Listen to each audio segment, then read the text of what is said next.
사랑하는 샘물 성도 여러분, 오늘 이 아침에도 말씀을 통하여 하나님께서 주시는 양식을 공급받고 또 힘을 얻어 살아나가시는 귀한 여러분 되시기를 소망합니다. 샘물의 기도를 하나님께 먼저 올려드리겠습니다. 마음 모아 샘물의 기도를 하나님께 드리겠습니다.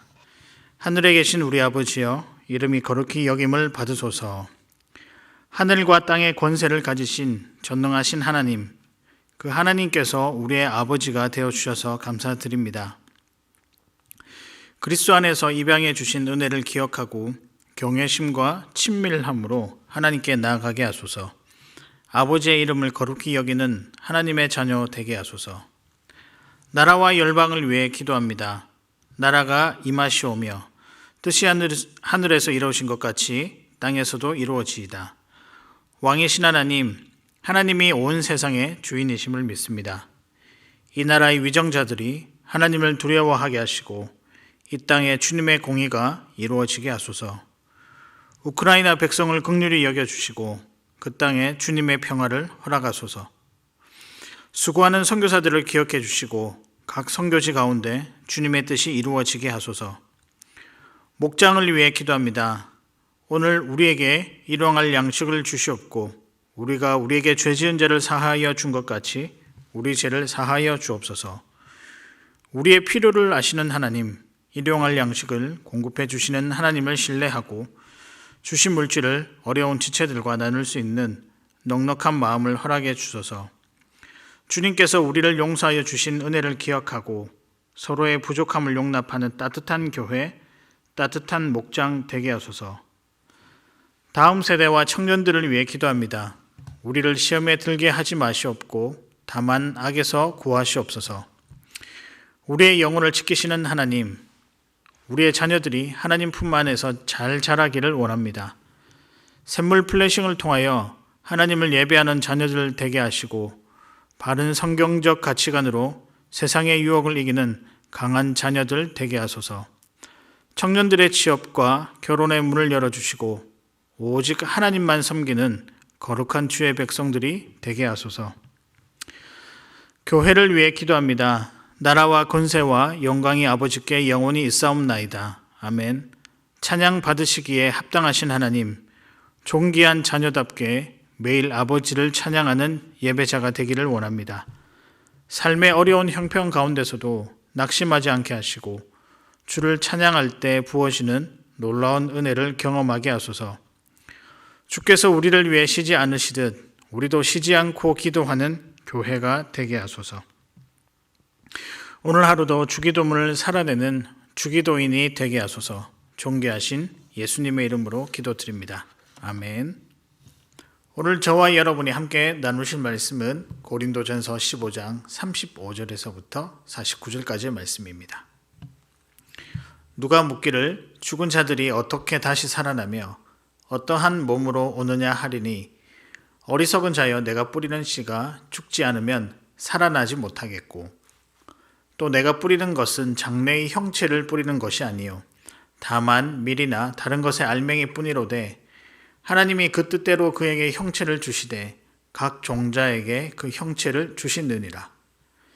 육체는 다 같은 육체가 아니니 하나는 사람의 육체요 하나는 짐승의 육체요 하나는 새의 육체요 하나는 물고기의 육체라. 하늘에 속한 형체도 있고 땅에 속한 형체도 있으나 하늘에 속한 것의 영광이 따로 있고 땅에 속한 것의 영광이 따로 있으니 해의 영광도 다르고 달의 영광이 다르며 별의 영광도 다른데 별과 별의 영광이 다르도다. 죽은 자의 부활도 그와 같으니 썩을 것으로 심고 썩지 아니할 것으로 다시 살아나며 욕된 것으로 심고 영광스러운 것으로 다시 살아나며 약한 것으로 심고 강한 것으로 다시 살아나며 육의 몸으로 심고 신령한 몸으로 다시 살아나니 육의 몸이 있은즉 또 영의 몸도 있느니라. 기록된 바 첫사람 아담은 생령이 되었다 함과 같이 마지막 아담은 살려주는 영이 되었나니 그러나 먼저는 신령한 사람이 아니요 육의 사람이요 그 다음에 신령한 사람이니라. 첫 사람은 땅에서 났으니 흙에 속한 자이거니와 둘째 사람은 하늘에서 나셨느니라. 무릇 흙에 속한 자들은 저 흙에 속한 자와 같고 무릇 하늘에 속한 자들은 저 하늘에 속한 이와 같으니 우리가 흙에 속한 자의 형상을 입은 것 같이 또한 하늘에 속한 이의 형상을 입으리라. 아멘. 오늘의 말씀은 부활입니다. 여러분, 부활은 우리 신앙의 핵심 중에 핵심 원리이자 또 하나님께서 베풀어 주신 엄청난 은혜라고 할 수 있습니다. 누군가에게 여러분의 신앙에 있어서 가장 우리의 마음을 올리고 감동받게 하고 또한 도전 얻게 하고 그리고 이것을 소망 삼아 내가 신앙생활을 참 잘하고 싶다라고 할 수 있을 만한 도전거리가 있다라고 한다면 그것은 대부분의 사람들이 부활이라고 이야기를 할 것입니다. 왜냐하면 부활 안에 우리의 죄의 문제 그리고 죄사함의 문제 그리고 우리 삶의 회복의 문제가 다 담겨져 있기 때문입니다. 뿐만 아닙니다. 하나님께서 우리에게 베풀어 줄 수 있는 최고의 은혜와 또 최고의 혜택, 이 모든 것들이 부활에 담겨져 있기 때문입니다. 그래서 이 놀라운 은혜를 우리에게 부어 주실 때 우리는 그 사람의 신앙을 부활신앙이라고 여기며 이 부활신앙을 온전히 유지해 나가는 것, 그것이 일평생 우리의 신앙생활의 전부라 해도 과언이 아닐 것입니다. 그런 의미에서 여러분, 부활신앙을 살아가신다면 그 부활을 허락하신 하나님께 감사하며 살아가시기를 바랍니다. 고린도전서 15장은 부활장이라고 불리고 있습니다. 부활에 대해서 설명을 잘 하고 있는데요. 오늘 본문도 부활에 대해서 자세하게 설명을 하고 있습니다. 이 설명을 할 때 두 가지 질문을 통해서 부활을 설명하고 있습니다. 첫 번째는 과연 부활이 있는가? 즉 죽은 자들이 어떻게 살아나는가라는 질문을 35절 서두에 던지고 있고요. 또 두 번째는 그렇다면 어떠한 몸으로 부활할 것인가? 부활체는 어떤 것인가? 이 두 번째 질문을 한 구절에 던져놓고 이것 가운데 부활이 무엇인가?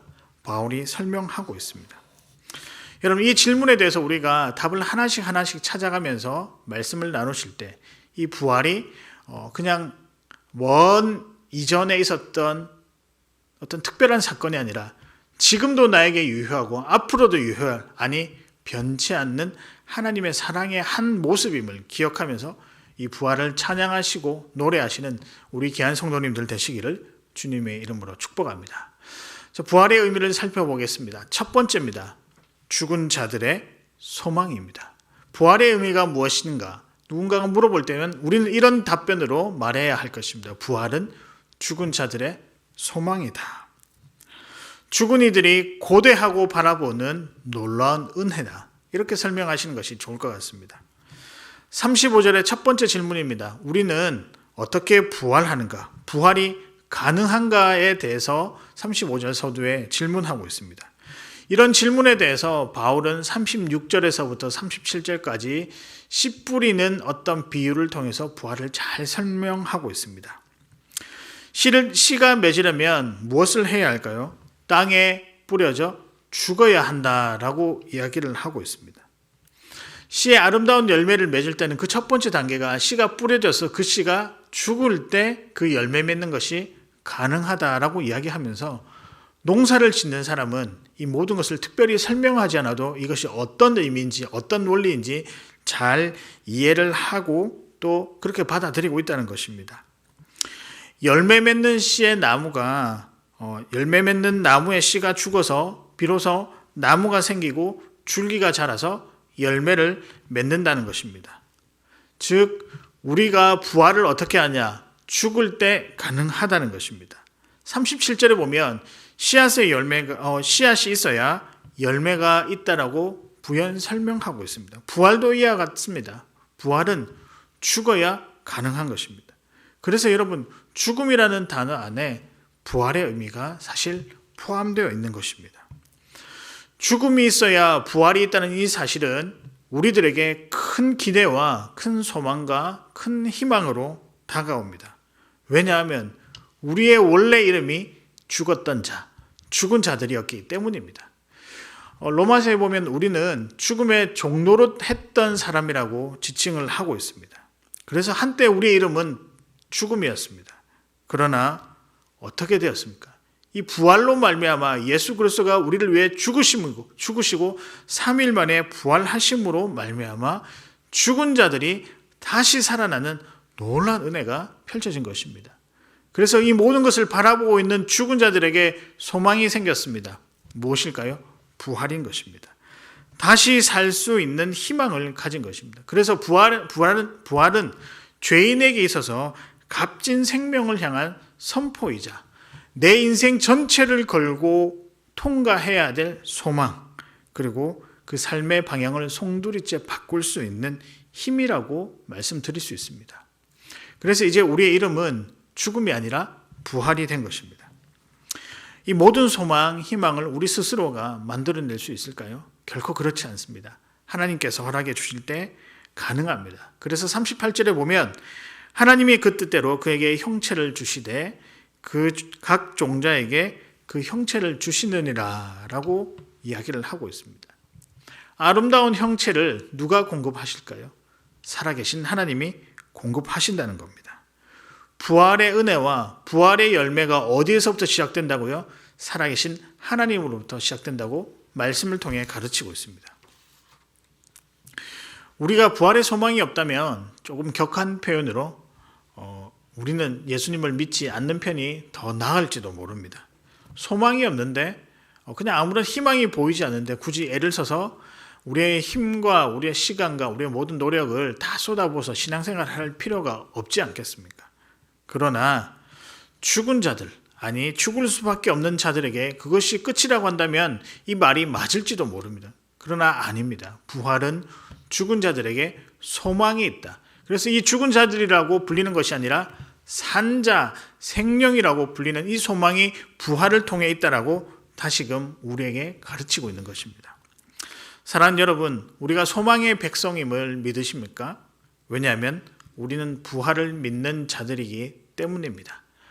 우리 사랑하는 성도 여러분, 부활의 소망을 가지고 죽은 자가 아니라 살아난 자로 살아가시는 여러분 되시기를 진심으로 축복합니다. 두 번째 질문에 대한 답입니다. 부활은 무엇인가? 거룩한 삶으로의 변화입니다. 육체의 한계에서 벗어나 영이 사는 온전한 삶으로의 변화가 부활입니다. 두 번째 질문, 우리는 어떠한 몸으로 부활할 것인가에 대한 내용인데요. 우리 42절을 한번 읽어보겠습니다. 부활은 썩지 아니할 것으로 다시 살아나며, 43절에 영광스러운 것으로 다시 살아나며, 그리고 강한 것으로 다시 살아난다라고 이야기를 하고 있습니다. 이것은 이전과는 완전히 다른 삶입니다.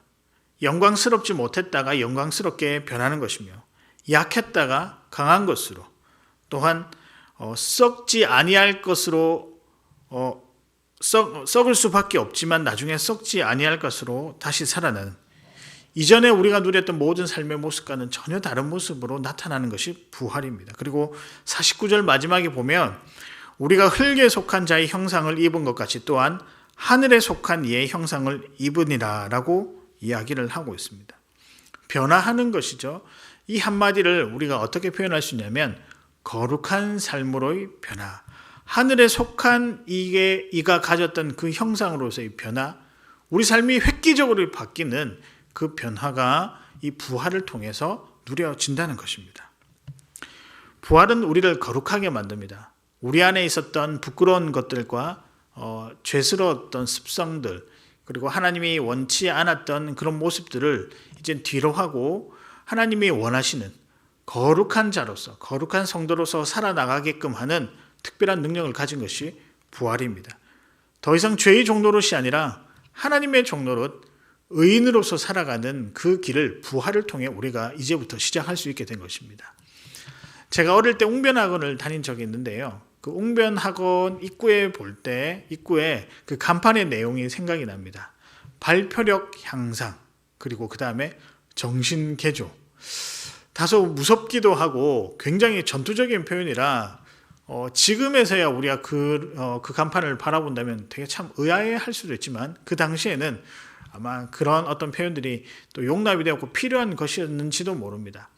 웅변학원을 다녔는데 표현력뿐만 아니라 정신이 개조가 된다. 아마도 바른 자세, 또 바른 정신에서 바른 삶이 나오지 않겠는가?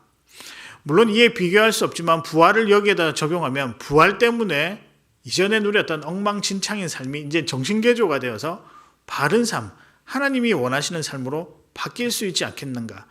한 사람의 인생을 송두리째 바꾸어 거룩한 사람으로 바꾸는 것이 쉽지 않지만 부활의 능력은 이것을 가능케 한다는 것입니다. 그래서 부활은 다시 태어나는 것입니다. 부활은 죽은 자들이 다시 태어나 새로운 삶으로 가는 이정표입니다. 부활을 통해 거룩한 삶을 우리가 사모하며 살아야 할 것입니다. 이 삶이 하나님이 원하는 삶, 성도의 행복인 삶인 것입니다. 부활은 무엇인가? 이제 마지막 메시지인데요. 앞서 말한 듯이 부활은 죽은 자들의 소망이자 또한 거룩한 삶으로의 변화입니다. 이것을 온전히 누리기 위해서 우리가 해야 할 다짐이자 권면인데요. 그 마지막 메시지는 오늘을 감사하라. 오늘에 감사하라.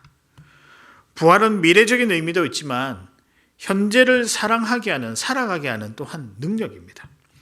그래서 성도는 감사하며 살아야 하고 어떤 일이든지 참 기쁘게 살아야 한다라고 말씀은 가르치고 있습니다. 우리는 부활이 먼 훗날의 일이고 죽어서 누리는 그런 은혜라고 생각을 합니다만 우리는 육의 사람이 아니라 우리 주님 때문에 이 부활 때문에 신령한 사람으로 언제 변했느냐? 지금 변하게 된다는 것이죠. 그리스도를 믿음으로 받아들이고 그리스도께서 우리를 위해 죽으심과 3일 만에 부활하신 이 사실을 우리가 인정하고 마음으로 받아들이고 입으로 고백할 때 이미 우리는 부활의 능력을 나중이 아니라 지금 이 자리에서 누릴 수 있게 되었다는 것입니다. 그래서 우리는 부족하지만 거룩한 삶을 지금도 살아갈 수가 있습니다. 성령의 도우심이 필요하겠지요. 이 사실 자체가 우리도 할 수 있다. 우리도 가능성이 있다. 우리도 하나님이 원하시는 삶으로 살아갈 수 있다라고 하는 큰 위로와 도전을 주게 되는 것입니다. 그래서 성도로서 우리가 해야 할 부활의 증거가 우리 삶에 어떤 모습으로 나타나는가 물어본다면 그것은 감사라고 말할 수 있습니다. 사랑하는 여러분, 지금 감사하시기 바랍니다. 사실 조금만 생각해 보면 감사하지 않을 수밖에 없는, 또 감사할 수밖에 없는 일들이 또 우리 형편들이 참 많습니다. 물론 그 어려운 일 앞에서 감사하는 것이 결코 쉽지 않은 것, 저와 여러분이 잘 아실 것입니다. 그렇다라고 해서 그 감사 없이 어려운 상황 가만히 있는다라고 해서 그 문제가 해결되지는 않습니다. 조금 고민하고 다시 하나님께 구하면 또 매달리면 우리 마음 가운데 이 작은 씨앗이 퍼져나가듯이 그 작은 씨앗, 즉 감사의 마음이 조금씩 생겨날 때가 있습니다. 여러분, 이것이 그냥 되는 것이 아니라 부활의 능력이 우리 가운데 있기 때문에 이런 현상, 이런 감사가 나올 수 있는 것이죠. 그래서 이 부활 때문에 지금 이 시간이 가장 소중하며 우리 주변의 어려운 일들을 감당할 수 있게 되는 것입니다. 그래서 여러분에게 드리는 권면입니다. 오늘에 감사하라. 부활한 자들이 삶을 대하는 태도입니다. 부활을 인정하고 누리는 자가 감사할 줄 아는 자라고 말씀드릴 수 있습니다. 예수님의 부활을 처음 본 여인들, 너무 귀한 소식을 가지고 제자들이 있는 다락방으로 막 뛰어가게 됩니다. 상상을 한번 해보았습니다.